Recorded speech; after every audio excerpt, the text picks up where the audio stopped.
Hi guys, eu sou o Sam e bem-vindos a mais um Sam Explains. Tcharam, tcharam.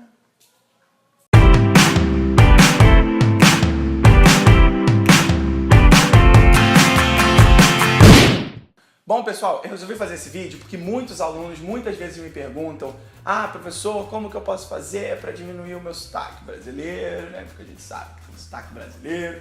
Como que eu posso fazer para melhorar a minha pronúncia? Então eu decidi fazer esse vídeo com 10 dicas. Vou dividir em duas partes para não ficar um vídeo muito longo, um vídeo muito extenso. Então agora eu vou falar sobre 5 dicas que são muito importantes para você melhorar a sua pronúncia e trabalhar para diminuir cada vez mais o seu sotaque brasileiro, ok? Então vamos lá. Dica número 1.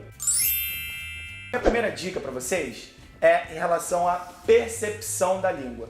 Mas o que vem a ser a percepção da língua? Percepção da língua nada mais é do que o entendimento que você tem daquela língua. E como que você vai fazer para entender melhor a língua? Trabalhando o seu listening. Como que você faz isso? Escutar o máximo de vezes possível. Então, todas as formas que você conseguir para poder melhorar o seu listening são válidas. Seja ver filme, ver série, escutar música, trabalhar o listening do seu curso de inglês, enfim, não importa. Você não vai conseguir falar bem se você não escutar bem. Dica número 2. A dica número 2 é em relação aos fonemas, que são diferentes do português. Mas o que vem a ser fonemas? Fonemas nada mais são do que os sons que compõem aquela língua.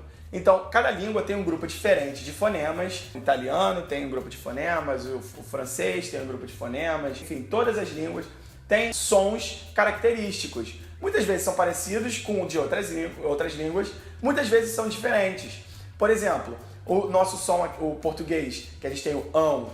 Você pode ver, se você conversar com um gringo, é muito difícil deles conseguirem reproduzir o ão exatamente da forma que a gente fala. Então esse ão nasalizado, sabe? É muito difícil. Muitas vezes eles falam au, au.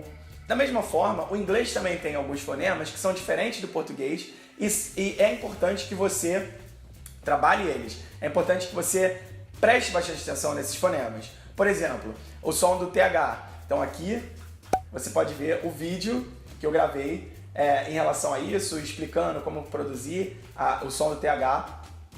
Não deixe de assistir. Tem o schwa sound, que é o é bem complicado, a gente não tem esse som aqui no português. Como, por exemplo, but, esse é o schwa. Outro fonema também é o a, tá? Que tem nas palavras, por exemplo, bat, bad, dad, enfim, várias palavras que tem esse fonema e que muitas vezes os alunos têm dificuldade porque ele é um A misturado com um E, então não é nem A nem E, algo no meio do caminho. Aí volta lá para a dica número 1 que eu falei, que é trabalhar o seu listening, escutar cada vez mais para você conseguir melhorar a pronúncia desses fonemas, beleza? Dica número 3. A dica número 3, ela fala sobre entonação e melodia. Então, entonação nada mais é da sua voz subindo ou descendo na hora que você fala uma frase, uma pergunta, enfim. Isso que é entonação. E o inglês é uma língua muito baseada em melodia. Então, se você for parar para escutar, você escutar as pessoas falando, eles cantam, é quase como se fosse uma música. E esse ponto está muito conectado com a dica número 4 que eu vou dar para vocês, que a dica número 4 é em relação ao word stress e sentence stress. O que é stress? Stress nada mais é do que a sílaba mais importante daquela palavra. Muitos alunos, na verdade, acabam cometendo muito esse erro de botar o stress na sílaba errada. Então a gente tem, por exemplo, a palavra architect. O stress está na primeira sílaba, que é architect, tá? Mas devido à semelhança dessa palavra com o português, que tem arquiteto, e a nossa sílaba tônica é o té, muitos alunos acabam falando, em vez de falar architect, falam architect. E isso é um erro de stress. É você colocar a maior importância numa sílaba que não é a padrão, né? o standard. Então, é importante que você preste bastante atenção onde colocar o stress. E isso, voltando lá à dica número 1, escutar, trabalhar o seu listening cada vez mais para você conseguir melhorar o seu stress, ok? E tem o sentence stress também. O português é uma sound-based language, que a gente chama.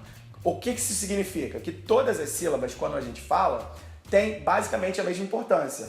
Óbvio que a gente tem que considerar também quando a gente está querendo dar ênfase em alguma coisa, em alguma palavra, ou então quando a gente está querendo fazer uma pergunta, isso tudo varia, óbvio. Mas, de modo geral, é basicamente linear. Diferente do inglês. O inglês é uma stressed-based language. E o que isso quer dizer? Que ela é toda baseada em stress. Algumas sílabas, elas são sim mais importantes que as outras, e as outras a gente dá uma suavizada muito grande. Isso acaba mudando um pouco o som das palavras. Normalmente dou esse exemplo quando eu falo com os meus alunos. A gente tem a seguinte frase: cows eat grass, tá? Vacas comem grama. A gente tem 3 palavras, essa frase, e tem 3 sílabas. Cows eat grass, ok? Mas, e se eu falar para você agora essa frase assim: the cows are eating the grass? Em inglês, as vacas estão comendo a grama. A gente tem 6 palavras. Mas eu vou falar novamente e a gente vai prestar bastante atenção em quantas sílabas tem essa frase. The cows are eating the grass. Cows eating grass. Então a gente também tem 3 sílabas. Então, embora tenha aumentado o número de palavras, a gente continua tendo exatamente o mesmo ritmo, a mesma duração da frase. E as outras sílabas que foram acrescentadas, elas são entendidas através do contexto. Quando eu quero falar que o inglês é uma stress-based language, é exatamente sobre isso que eu estou dizendo, ok? Dica número 5. A dica número 5 é em relação a clusters e blends, tá? O que são clusters? Clusters nada mais são do que encontros consonantais. Eu falei lá no começo dos fonemas diferentes, né, do português e do inglês, e muitas vezes a gente acaba juntando esses fonemas em uma palavra, e isso acaba atrapalhando muito mais a vida de todo mundo. Por exemplo, eu falei lá no começo do som do TH e do R, o som do R, né, por exemplo. Mas muitas vezes a gente pode juntar o TH com o R.